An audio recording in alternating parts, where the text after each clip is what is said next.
Good morning and welcome to the QCA Taking a Stake in the Workplace, the Power of Staff Share Saving Investor Presentation. For this recorded meeting, investors will be in listen-only mode. Questions can be submitted at any time via the Q&A tab situated in the right-hand corner of your screen. Simply type in your question and press send. I'd now like to hand over to James Ashton, CEO of the QCA. Paul, thanks so much. Good morning, everyone. Happy Friday. Welcome to our webinar, a little bit of a tongue twister, the Staff Share Saving Schemes Taking a Stake in the Workplace. And really keen this morning to have a good conversation about what employee share schemes are doing for the companies that deploy them in and around areas of staff loyalty, workplace satisfaction, and possibly even driving the share price. Just before we get into that, and we have two great speakers to share their experience this morning, I just thought it was worth a brief reminder. We welcome members and non-members onto this call. We'd love you to help us out.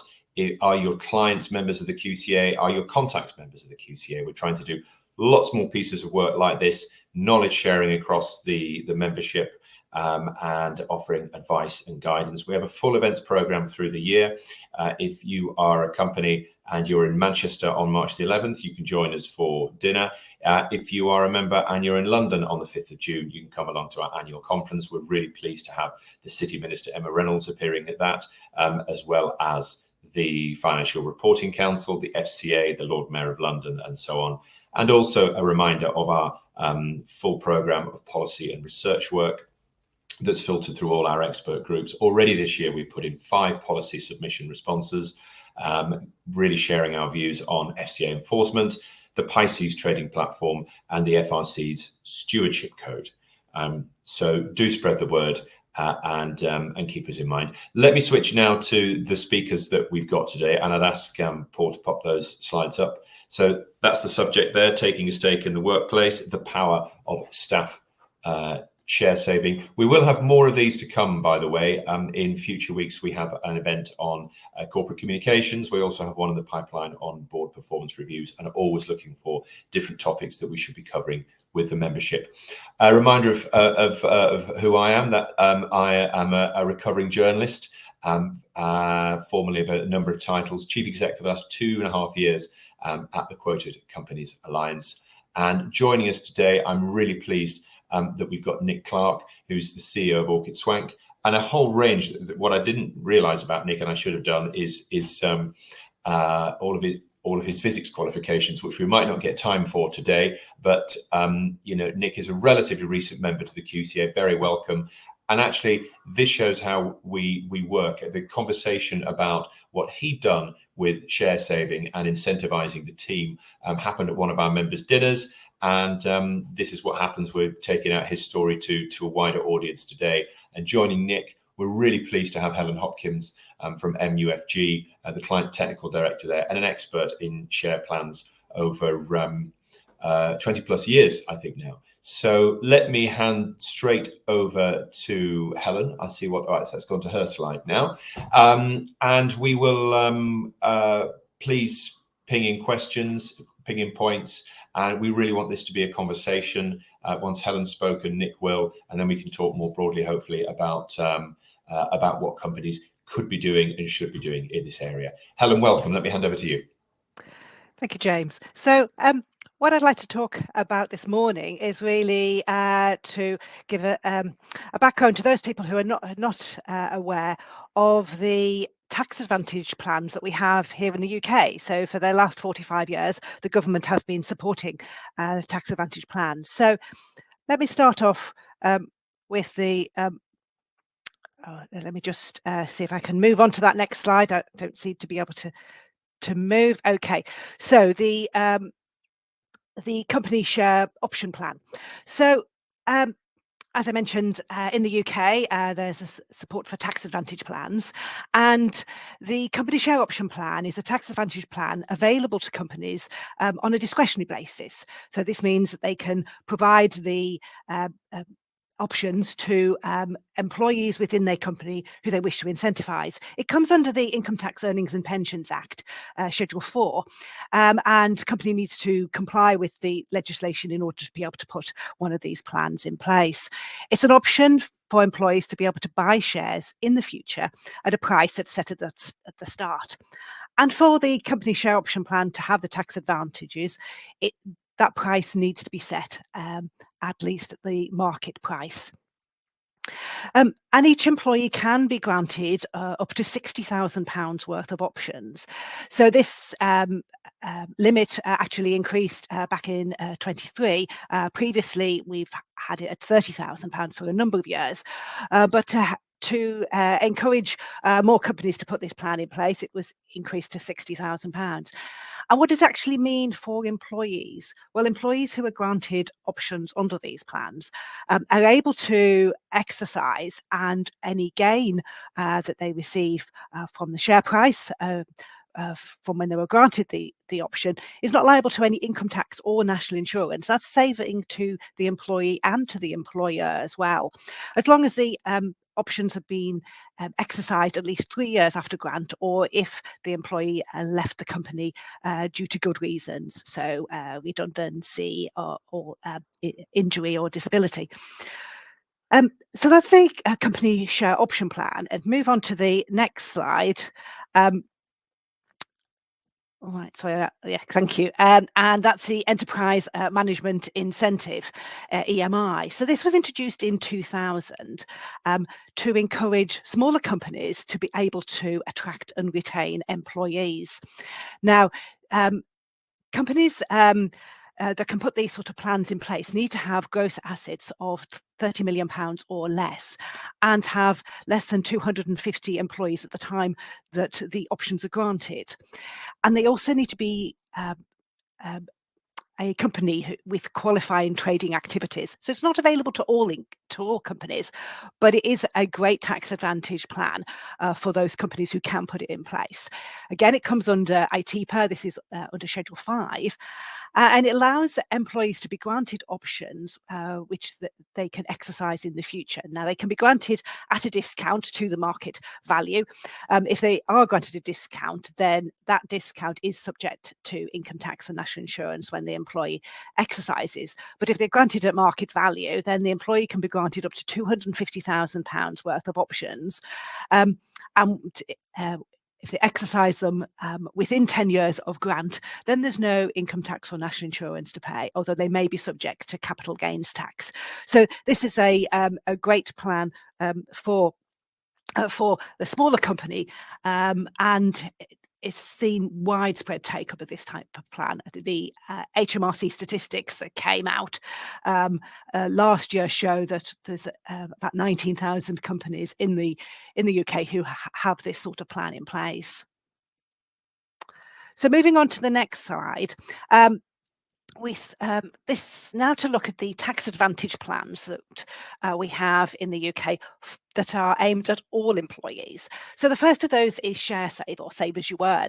Now, this was introduced originally back in 1980, and this comes under the ITPA Schedule 3.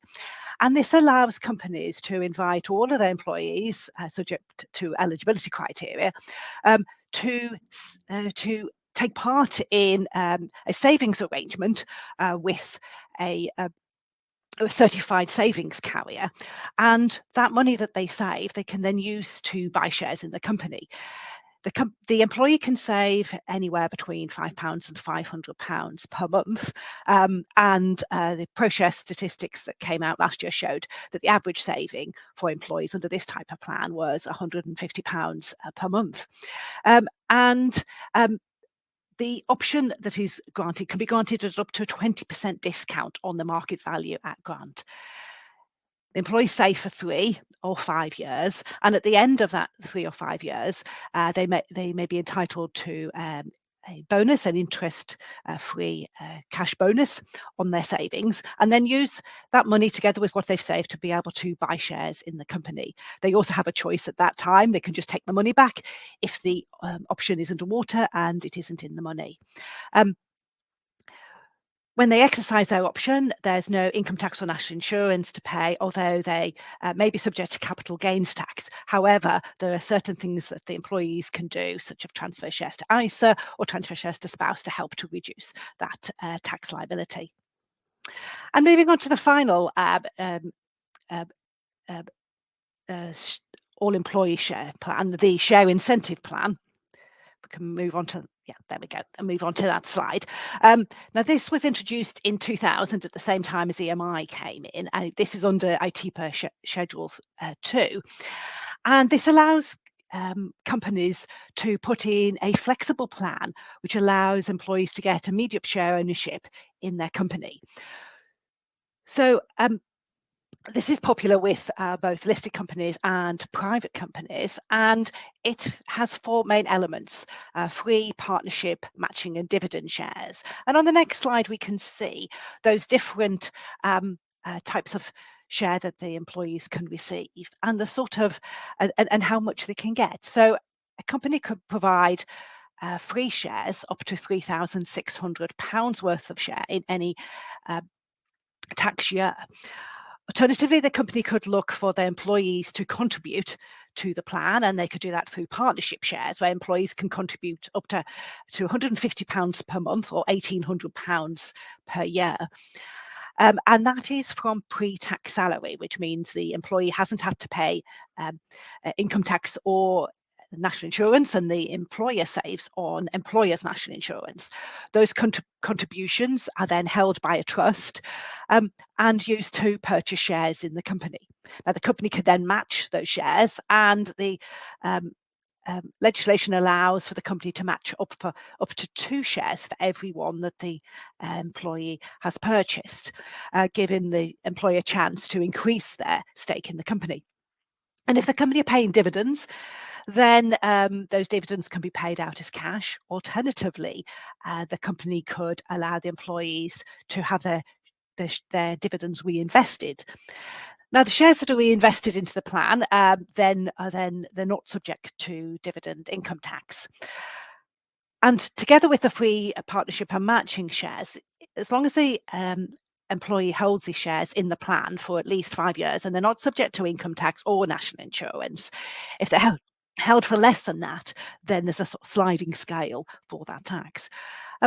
But one of the sort of best advantages really of the share incentive plan is, whilst the employee remains an employee of the company, their shares can stay in the plan, and there's no income tax, national insurance, and no capital gains tax if they decide to sell those shares.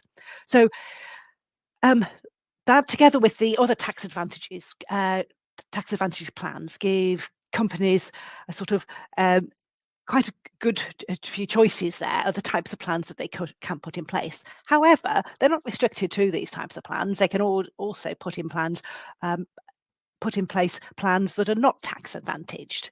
And however, I'm pleased to have been able to explain a little bit more about those tax advantage ones that you maybe were less familiar with. So that's a sort of introduction to the plans that we have in the UK, and like to hand over to Nick, who can provide more information on the plans that they've done. Thank you. So I think Helen's given quite a good overview of the schemes that are available for businesses in the UK, and I thought it might be interesting to provide some insight into what we've done as a relatively small quoted company, because I think there's you don't have to do all of them, and you've got to kind of look at your own circumstances and work out what's right for you and right for your employees and right for your investors. And so I thought that it would be helpful to talk about our experience since I arrived at Aukett Swanke just under 2 years ago. Let me just move along.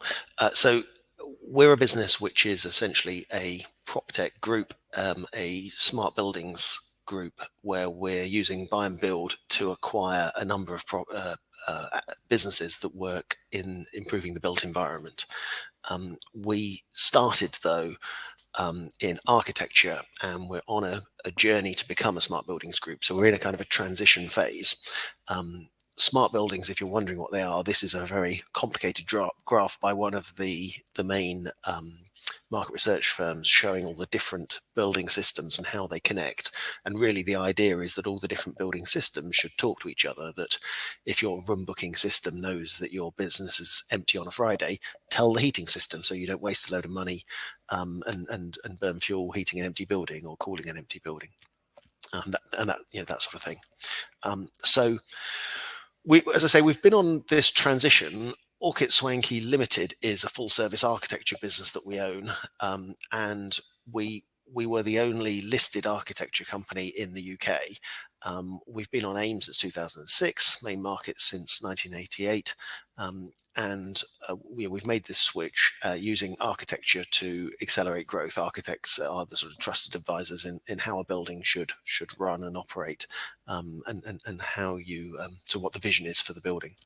So we've done a number of acquisitions, and that means that for our relative to our, we're a relatively small AIM company. Our market cap is around £5 million, but compared to many others, 5 million, we have quite a lot of staff. There's kind of 160, 170 staff in the business, and so we wanted to give them a culture of ownership. I've got a couple of slides on what we do, but I might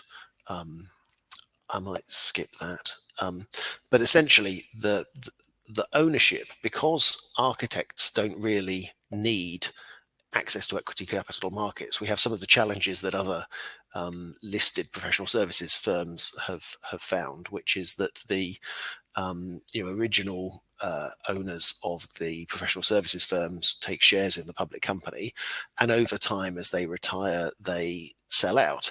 And if you don't do anything to refresh your ownership, you end up with a position where they're selling and the share price falls when they sell, and there's no particular reason for an outside investor to come and buy. And as you can see from our share price here over the very long term, so since floating up to the point where I arrived, essentially the share price has gone. You can spot the property booms, and each time people have been less excited by the idea of investing in a listed architecture firm for this particular boom, and we've tracked back lower after each bust. And it's not really surprising when there's no sort of buy-in from the people running the business, the senior architects in the firm.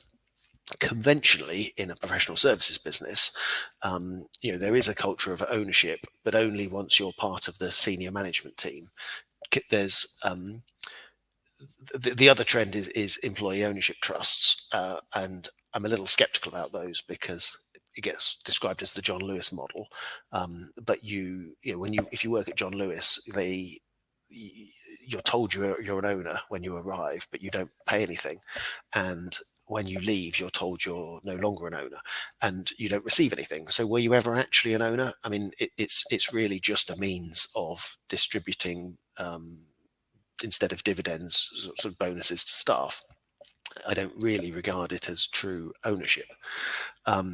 Architects, along with other professional services firms, do have true ownership, but normally it's available only to directors or partners at the point you become a partner, and you're expected to buy in. And then when you stop being a partner, you're expected to sell out. And that's unfortunate for someone who happens to retire or get asked to leave at a point when the business is doing badly. So in something like architecture, where it's tied to the property cycle, it's very easy for that director to feel hard done by, and it doesn't work well as a model. So our vision is to change the business to something that is much more attractive to outside investors.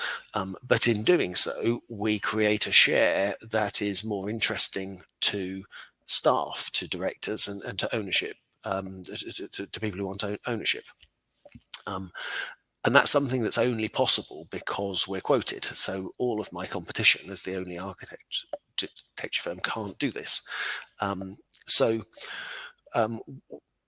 We looked at the various options. Things like a share incentive plan or an SAYE scheme that Helen has set out are widely, they're very long established, they're very standard, they're straightforward. Option schemes such as CSOP and EMI are again much better if you're quoted than if you're not. I think most of the unquoted companies that I'm aware of that use EMI tend to be owned by one person who who incentivizes his colleagues, as he usually is a man, I've found, who as they come up to retirement, they want to incentivize the management. But ultimately, if the management team end up owning sort of 5% of the company under an EMI option, it's quite efficient. But ultimately, you're going to monetize that when the bloke who owns 95% chooses to sell on the terms that he accepts. Whereas if you're quoted, essentially subject to the takeover code rules, it's a permanent fund where you get to exit at a time of your choosing, and you can exercise your options and sell independently of whatever the company does, or whatever the chief executive or the majority shareholder does.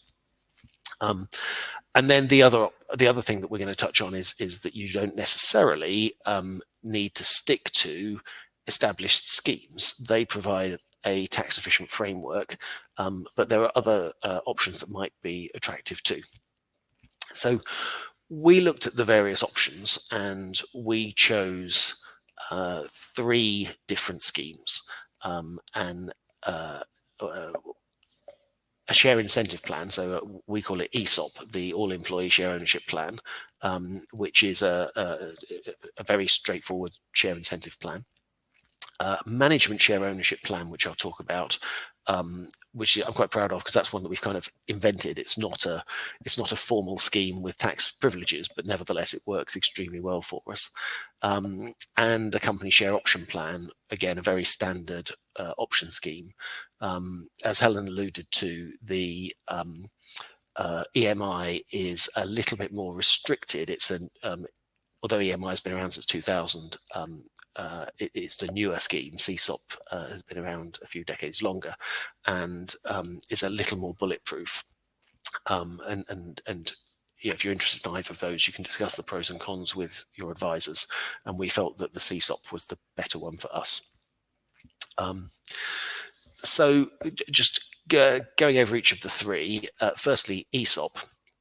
As I say, it's a standard share incentive plan, which means that you're stuck with the current rule. That's, I think it might be Helen would know better than me, but I think it's been around since the start, that the minimum you can save is £10 and the maximum is £150. And you invite all staff subject to a probation period. So we said we wanted everyone to be here 3 months before they got an invite. And then we chose to match the first £50. So if you save £10, you're foregoing £6 or £7 of net pay, and we put in 10, so you get to buy £20 worth of shares each month in return for foregoing £6 or £7. If you save £50, we put in 50, so you get £100 worth of shares. If you save more than that, we felt in the current climate, if you can afford to save more than £50 a month, you probably don't need our help. So we just said, just save it. So if you put in 150, you get £200 worth of shares. Interestingly, we found that the most popular amounts were £50 or 150. So £50 is the most efficient in that you're maximising our help. And then 150 was quite a lot of people took it up. And interestingly, you'd think that would be the better paid staff, but actually we had some of the lowest paid people in the organisation. So a couple of our apprentices doing £150. That was the most popular amount at the bottom of the pay structure. And I think they are people who are still living with their parents. And I suspect that that's parents telling them to put this money aside because it comes out of your payroll. So you don't see it, so you don't go and spend it. And it's a good way of just storing up value for the future. And we had a really good take up, about 40% initially. One of the challenges is, so we implemented this at the very start of 2024, end of 2023, start of 24. And so it's been just over a year, and I should have done a refresher because as you bring in new people and some people retire or leave, you need to remind, let new people coming in know about it and make sure it's available and that they understand it. MSOP is the scheme that I'm really proud of because we kind of invented it, as I say. It's not an official scheme, so unapproved doesn't mean it's not allowed. It just means there's no special tax advantages. And in our business, it's architecture doesn't have huge salaries compared to like lawyers and things, but it does have quite good pensions traditionally, where there's quite a good employer pension contribution. And and certainly the more senior you get, the higher the percentage contribution you receive. And so what we said was, look, we think that you should be investing in the business over and over. If you're reasonably senior, so in architecture levels, that's anyone above associate level who starts to get an enhanced pension, that look, you know, we're investing in your long-term financial well-being. You should be seeing us as part of that, particularly as you progress into management with us. And so everyone from that sort of very first rung of management upwards joins in this MSOP program, where they commit to spending 2.5% or 5% or more of their salary in buying shares in us. And they simply purchase shares under our internal share dealing code, which is a process that listed companies have to make sure that no one's inside when they deal. And they tend to use some of the employer pension contribution to do that, because it's rather like in the architecture world, investing as a partner for your retirement. But unlike a conventional model, you don't have to find a big pile of money at the point you get promoted. It just builds gradually over your career with us. And you also don't have to sell at the point that you retire or leave us. You can, as most of our employees have done from their previous ownership, you know, a lot of our shareholder base is still retired architects. And so this is creating that new generation of owners, and they can hold their shares into retirement if they wish. Although they could, under the rules, sell before they retire if they wanted to, had some sort of life event that they wanted some funds for. They could draw down under the rules and then start building up again. And happy to talk about the detail of this scheme. One of the advantages, it's very, very cheap to run. It was just some work with our advisors at the start, and then some internal processes making sure that staff know how to use it and keep buying. And then we implemented a CSOP plan. The downside of all option schemes is that shareholders, outside shareholders, see them as a bit of a free ride on the share price.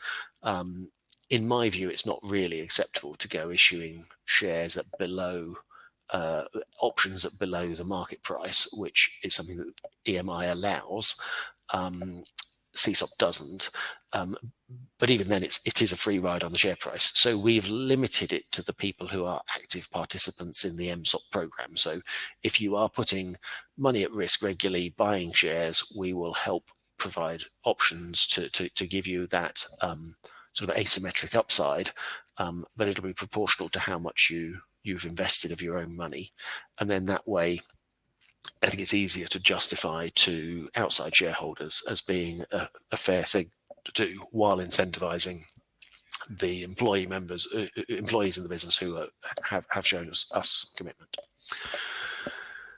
So then, just the net result of that has been quite useful. We've seen if you strip out the PLC directors, which confuses the picture a bit, the management in the business, so not PLC directors, everyone below that, have gone from a holding of around 1% 2 years ago to currently 8%, and it grows continually. And even though we had an outside shareholder who had come in who has been selling over that period, the share price has performed quite strongly in 2024. So I think, although all of this stuff does cost money, particularly the share incentive plan, there's ongoing fees, and there's the cost of the matching shares, I think it's quite easy to justify to outside shareholders when you see the improvement it can bring to the business over time. And I think that's it. Yeah, great. If we can, if the three, there we are, all three of us together. Thanks so much to you both. Really interesting. And do please pop a question or a point in the chat if you have any. Otherwise, I have plenty. Nick, thank you so much for sharing this.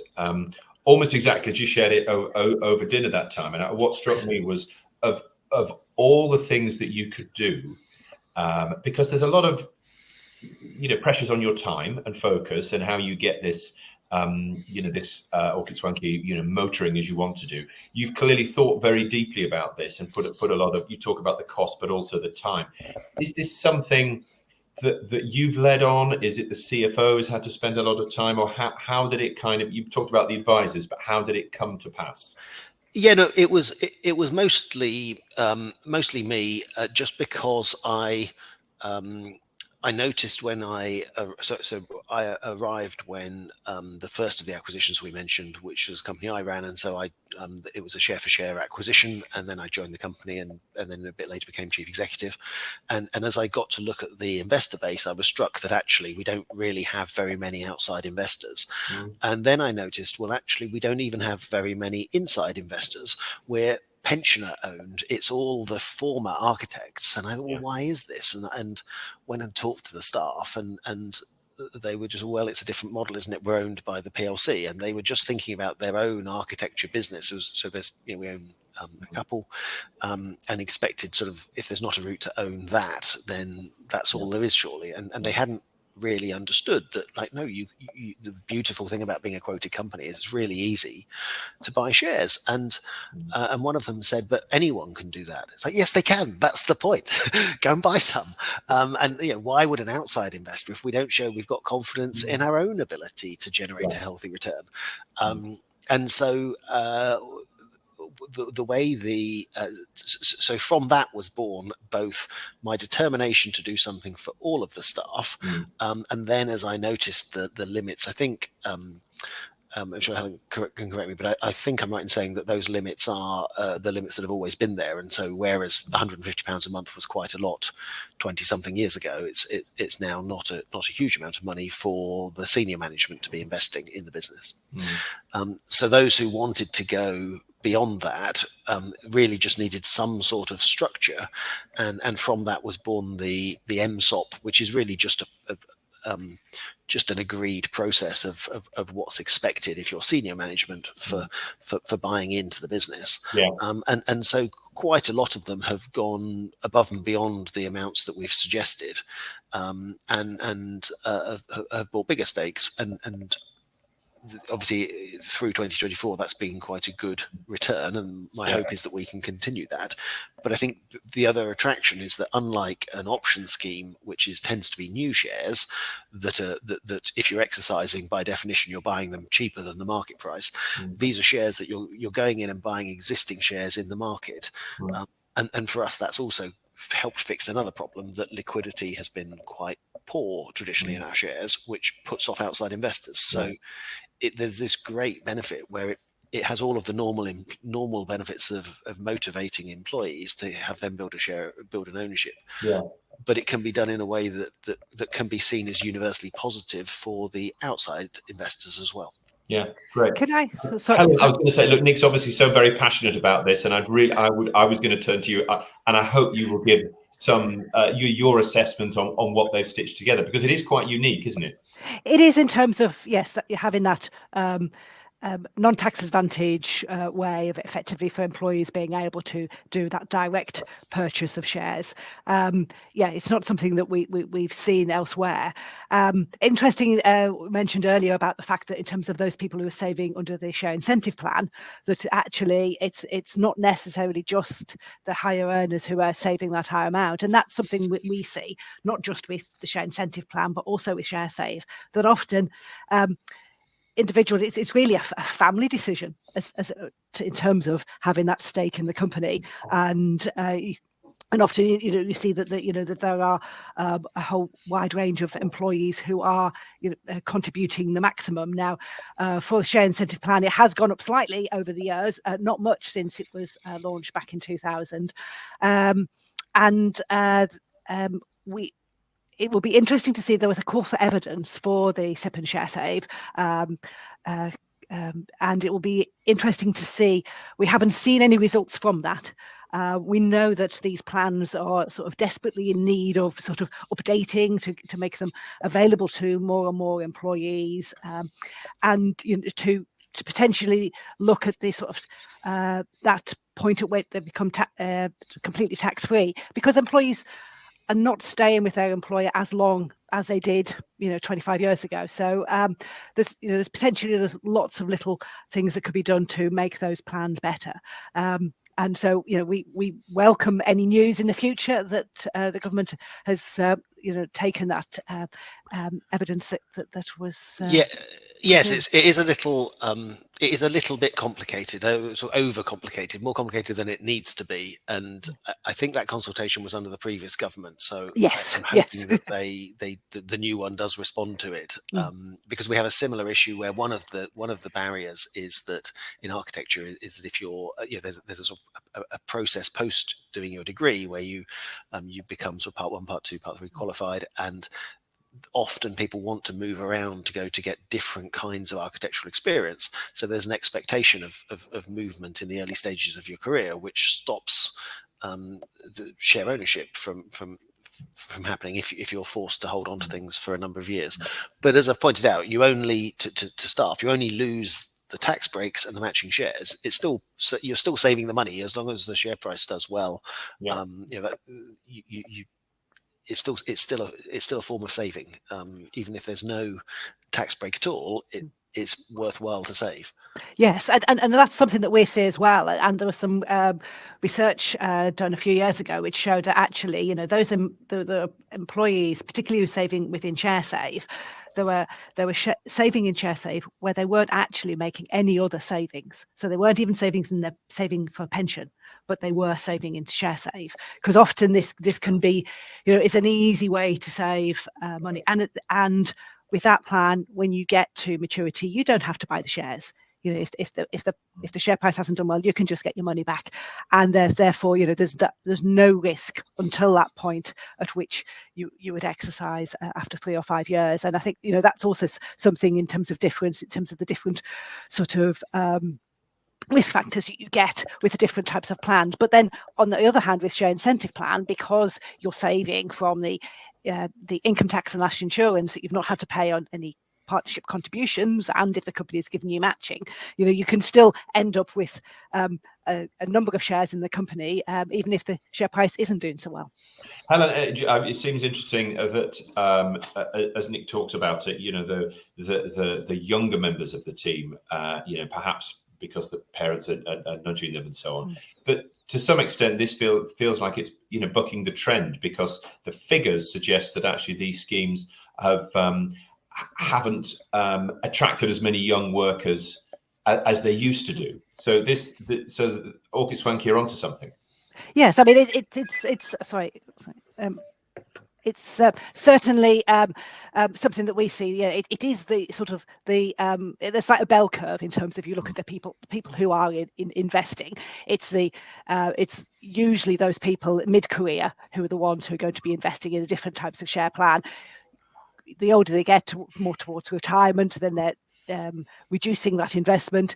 And the younger people, in terms of, there's a lot of different calls on their money, and also I think as well in terms of, particularly for the tax advantage plans, because you need to effectively be there sort of 3 or 5 years for them to start to pay off. That actually the new employees of today are thinking, not necessarily thinking they're going to stay with the company that long. So I think that's definitely something that we would like to see the government do some changes on. That's the call, isn't it, to cut the SIP holding period from 5 years to 2? Yes. But actually just to get some progress on this call for evidence that was, at least one government ago is kind of the way forward. Nick, is there more to say about what, over what time period has this happened? And I mean, you talked a bit about your colleagues, but loyalty, morale, I mean, does it feel better? Yeah, definitely. I mean, with 40% of the staff being owners, suddenly there's an interest in how the wider group performs rather than just in their own business. I see there's a question in the Q&A that looking at the downside with your cyclical sector, how you prepared for the share price drops and severe negative impact this might cause for employees that have invested with heavy employee commitment. This might compound any problems that the business may have. This is the CEO's challenge. Yeah, yes. I mean the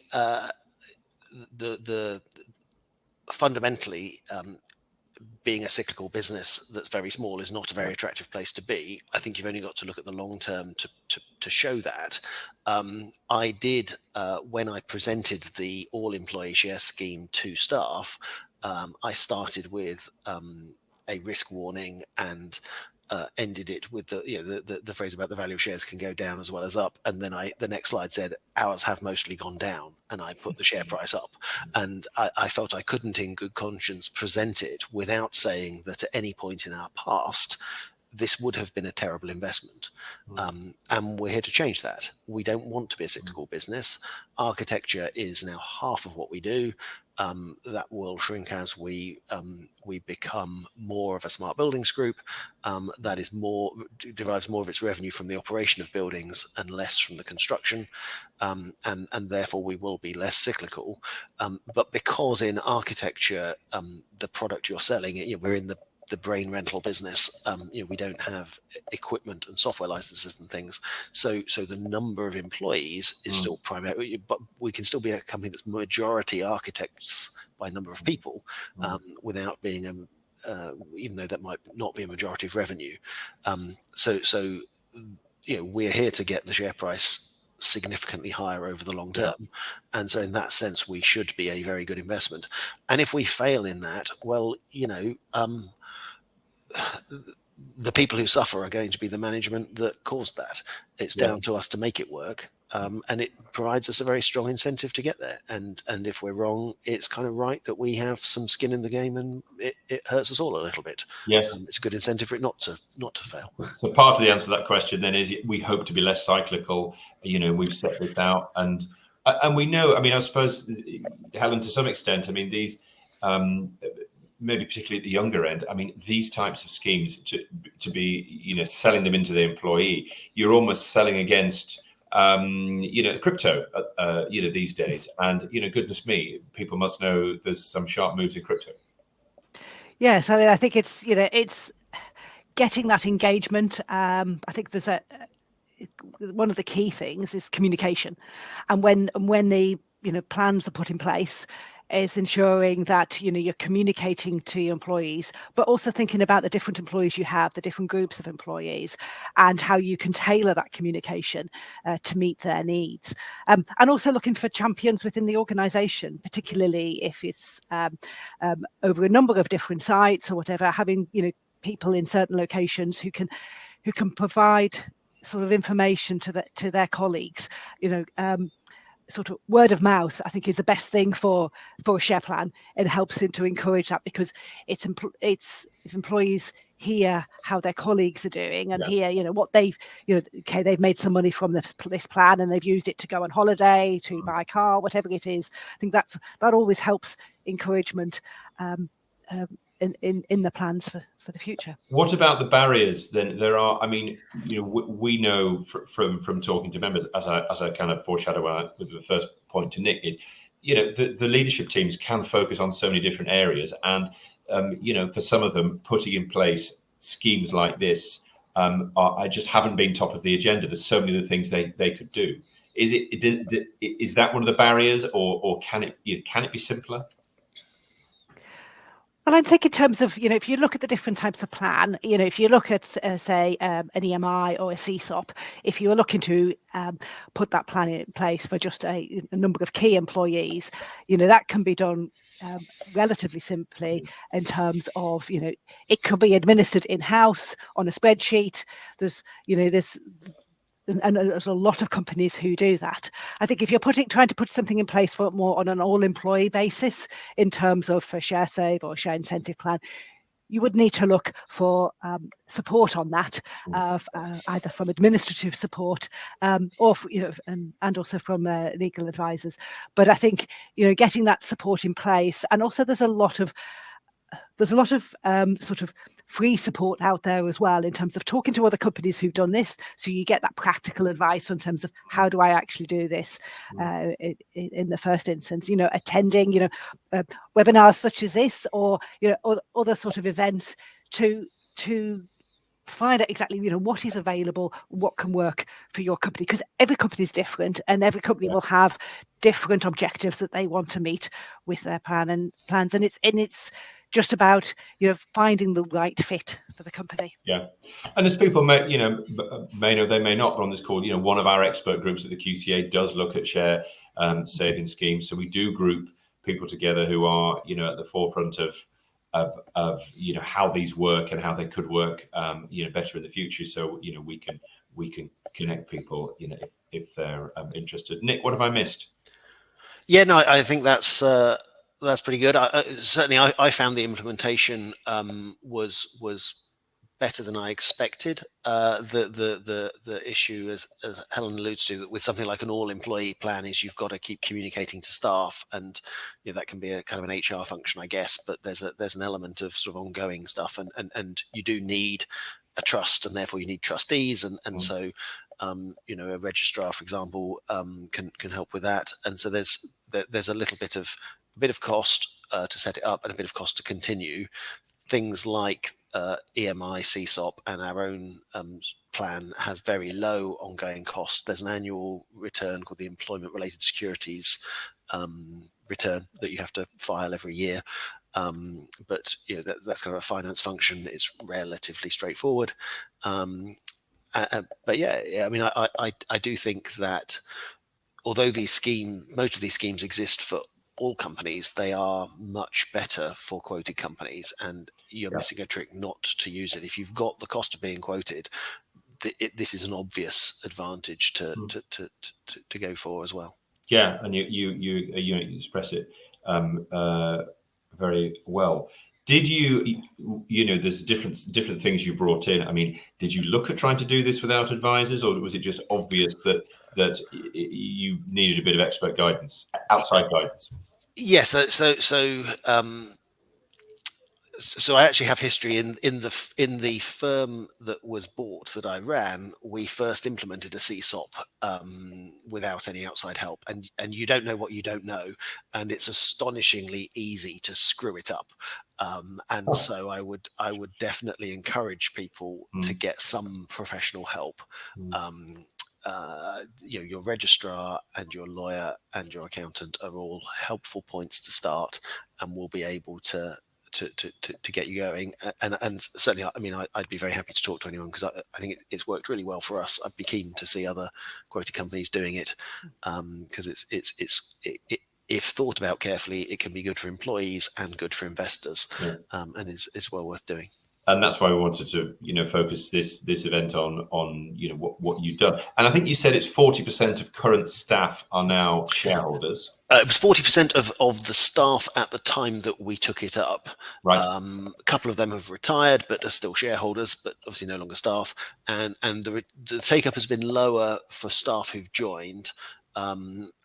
Partly because they just get an automatic email and they don't necessarily know what to do with it, and so I think it's important to have we haven't quite cracked that yet, the ongoing piece of how to make sure you keep the new staff coming in, but once they join, because they're buying every single month, it just continues, and it's still the same kind of amount that goes in each month, so it's worked well, but you can't be complacent. There's more to do, but it's definitely exceeded what we hoped from it. Helen, can you say a little more on tax? I was quite struck by what you said at the start. I mean, the allocation, for one of these schemes at one point recently rose from 30 to 60k. I didn't think we were in an environment where allocations on, well, really anything were rising. So what do you? And obviously there is some, there's some CGT angle here as well. What do you think could happen going forward? I mean, some people might say, on the staff side, why on earth would I bother that the government's coming for this money? But what do you feel like? Yeah, I mean, if we look at the different types of plans, so in terms of for share incentive plan and the share save, with those, They can be free of income tax and national insurance, but they are subject to capital gains tax. Yeah. And we've seen over the last few years that, that capital gains tax allowance, £12,300, has now come down to just £3,000 allowance a year. So that has had quite an impact on employees who are in a share save scheme, in particular, who are coming out of that plan and exercising, and more employees are actually subject to capital gains tax. And as we saw from last autumn, that the actual capital gains tax rates have now gone up 18% for the lower tax rates, and 24% for the higher tax rates. So it is going to be more of a burden on those employees, although there is information available so that employees who now are subject to capital gains tax, there is real-time payment of capital gains tax. So if that is the only tax you're going to be to have, additional tax, you don't necessarily have to do a self-assessment, which makes life easier for those employees. And so and there's quite a lot of information on HMRC's website to support companies with this. I think in terms of where do we see things going? Obviously, we saw that the CSOP that was increased from 30,000 to 60,000, and it had been 30,000 limit for a number of years, and that came about as a government review of the EMI scheme, and in terms of the EMI has been £250,000 now for quite some time. So I don't see that those will probably change.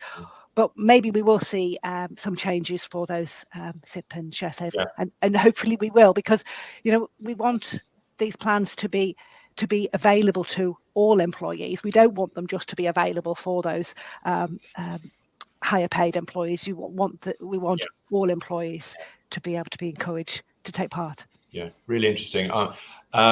Any final thoughts? I was going to draw a line there. I think we've covered all the bases.